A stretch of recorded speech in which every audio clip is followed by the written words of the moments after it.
Hello again and welcome back to my channel. Today I'm working on a really fun project. It's a fairy house in a tree stump. I'm also going to be demonstrating how to make good looking shadows in watercolor. So stay tuned and let's have fun. For this video I am showing you the end from the beginning.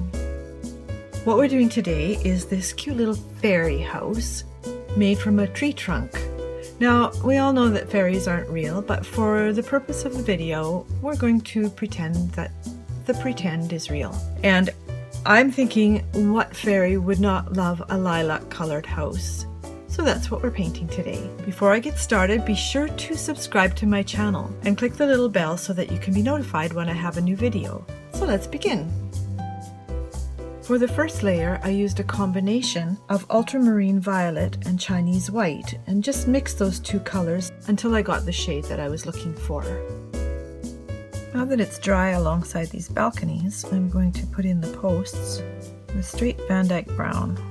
And because they're twigs, they're not going to be all that even and uniform, because after all, what else does a fairy have to work with but what's in the forest? Little crooked ones in there for the other side, and then I'm going to just put a little wire on that after it dries. However, in the meantime, I'll do the other balcony because this is a very fancy house, you know. One balcony is not enough. Now to add shadows, I'm going to use permanent blue violet, which is a slightly different colored purple. So this is permanent blue violet. And this is ultramarine violet. And I love purple shadows because they give so much oomph to a painting. So what I'm going to do is I just have water in my brush, and we're going to need shadows under the eaves. So I'm just going to paint this with water only, and I'm going to water down my purple and just kind of dab it in here, running just along this edge. Because one of the next things we're going to do is make this look round. So instead of going into that, which will make it backwash and cause, you know, watermarks, I'm going to do this side of it at first, and then I can go back to the other side. One way to really move your work along is to work on the dry stuff. Paint something, move away from it, work on a dry patch. So I'm just going to add this along the side here. Just a tiny bit along the window, not so much. I'm going to come down here. And this is under the balcony, this little branch, cut off branch. So it's going to be quite shady in there. As you can tell, it's really subtle. And this is a good way to start because if you put in too much, it's hard to take out, but you can always add another layer. Now we also want a shadow along this side because this is another branch of the stump. So I just picked up some of that purple and I'll just pop it in there. And by the way, this is a number 2 brush. Now my balcony balustrades are dry, so I'm going to finish this purple in here amongst them, or sorry, this lilac shade of paint that our fairy friend has dressed her house in. Don't ask me where fairies get paint. That's part of the make-believe. Now I'm also going to go underneath here with water and bring our shadow down. And the reason I put it into wet is so that it will naturally just blur on the edge. So that's under the balcony. Add some more in here. The idea here being we want to create contour.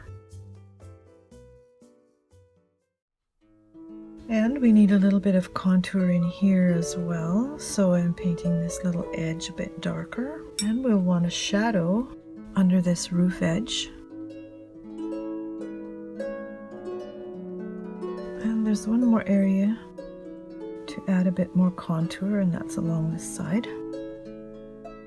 So we'll just throw that in there right now.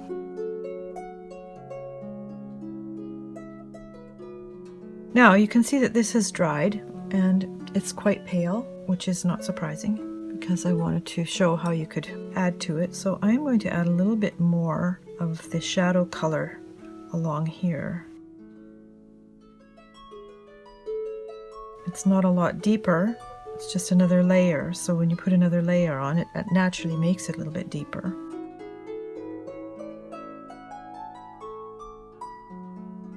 And the reason I'm tapping it in rather than drawing it along is you may have noticed if I draw it along and lift my brush, it leaves a puddle at that spot. And I don't want that. I want it to be quite smooth. If it's going up to a line and stopping, which is not what we want, just take my brush, take the water out of it, and just smooth it along that edge. For the balconies, I'm going to assume that she just had a piece of bark or something from the forest floor. And I'm just going to paint in between these posts. I really like the look of imperfect watercolor. So I'm not aiming for perfection or really precision, although this is quite small and maybe a little bit fussy. Like if white shows, that's not a big deal. And I think I will give the door a little woodsy color as well, the doors. And once that's dry, I'll go back in and add some more color to make like planks or something, little pieces of wood.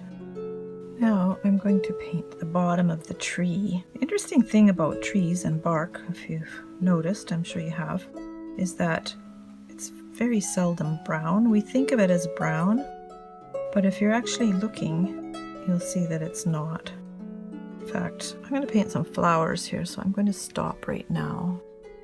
If you watched my last video, you'll probably remember that I mentioned that with watercolor you have to paint from front to back. That's because it's transparent and you can't really cover up something. There's very few colors that will completely cover up. So that's why I stopped here, because I want to put flowers in and then I have to put the bark around them, because if you're looking at them, you'd see that the flowers are in front of the tree trunk, and that's the way you have to paint them. So instead, I'm going to paint the rooftops, which I assume would be pieces of bark. So I'm just going to mix some colors here as I go along, and you can mix colors on the paper. So I want some different hues here because bark is mottled. And let's get some reddy brown here. I'm going to leave this bit and you'll see why in a moment. Now I'm going to put in some flowers here, which are just going to be like this. She's got a little flower bed here. Even though I drew flowers, that was more for my reference than anything else. Put some of these things in here. And when they're dry, I'll add some more colors, and then I can do the bark. In the meantime, I will paint the swing seat. Because there are window boxes on most of the windows, I'm going to just do some flowers with some different colors here.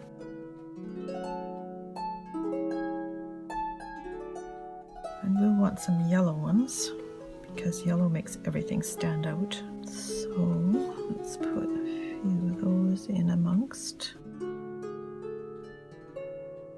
Now I think all my paints are dry, so I'm just going to drop in a few lemon yellow flowers here and a few in opera pink.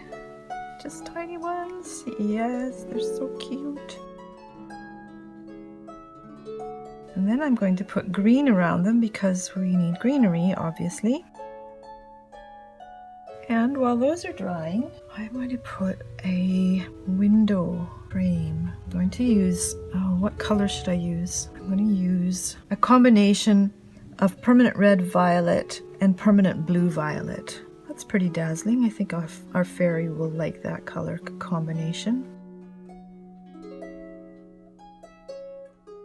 And since she built the house herself, out of local materials, nothing is very perfect. However, it is perfect for her. So I added some chimneys, and I think our little fairy probably picked up some charcoal when there was a forest fire. Now this is a tricky detail because you'll see why. I want to outline the windows in white, but to do that I have to leave the white.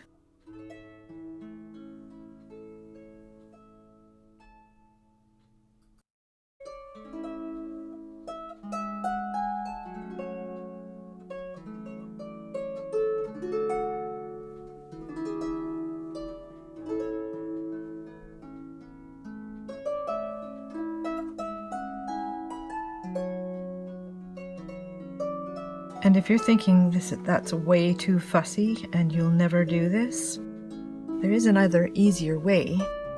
Instead of using watercolor, just use a pen because it's much easier to control. But I like to stay with watercolor because I like using a brush. Sometimes I'll resort to a pen if I want real precision about something.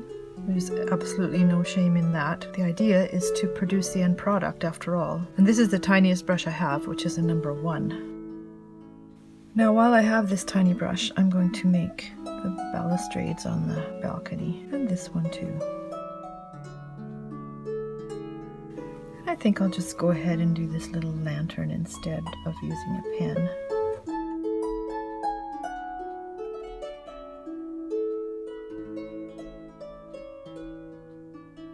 Also going to use this tiny brush for the swing, the ropes on the swing, which I'm doing in raw sienna, kind of the color of rope or vine. Now I think our little house needs some greenery. So I'm adding here yellow green, and I'm going to put in some deeper colors just to make it look a little more natural. I'm using a number 2 brush for this. And I'm going to add some darker green. I like Hooker's green because it's a nice rich color. Because this other green is still wet, they're going to blend together a little bit, but that's okay. Now I also want to put some moss underneath this roof, which, as we know, grows on the north side of tree trunks when it's a wet climate, and where I live it sure is. So this time of year the moss is growing on the forest like crazy. I think I'll add a little bit around the door here too. The color I used for that moss is sap green, which is a really good foliage color. Now I'm going to add some steps on the little house because our fairy needs to get into her house, doesn't she? Just leaving a little bit of white for differentiation between the steps, which would be flat pebbles that she's found. A little more dark color here with the moss, and I'm using Hooker's green. Different brands of the same color name can be quite different. So I have one in this palette and I have one in my big palette, and they're actually quite different. So I sometimes choose different ones depending on what kind of color I want to show. Now I think we're dry enough around here that I can add in the rest of this bark. So again, I want it to be a bit mottled, sort of grayish. Don't want too much white to show. I think I'll throw a little bit more brown along over here. One problem with working with a tiny brush is that you run out of water in it quite quickly because they just don't hold very much.